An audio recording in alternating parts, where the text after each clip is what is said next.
પાટીદાર અનામત આંદોલન થકી એક નેતા તરીકે ઉભરેલા હાર્દિક પટેલે આજે પોતાની બીજી ઇનિંગની શરૂઆત કરી અને તેમને પોતાની બાળપણની જે મિત્ર હતી કિંજલ તેમની સાથે લગ્નગ્રંથિથી જોડાયા. તમે જોઈ શકો છો કે હાર્દિક અને કિંજલ એક નવવધુ અને નવ દંપતીની જેમ હાલ ફેરા ફરી રહ્યા છે. થોડી જ વારમાં તેમની લગ્નવિધિ સંપન્ન થશે.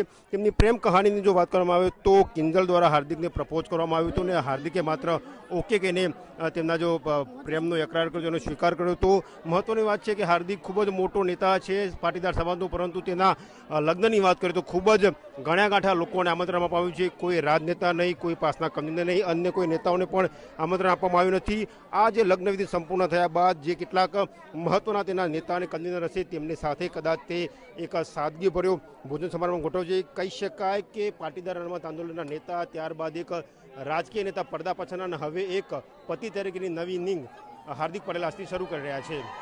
ગૌરવ પટેલ, ઝી મીડિયા, સુરેન્દ્રનગર.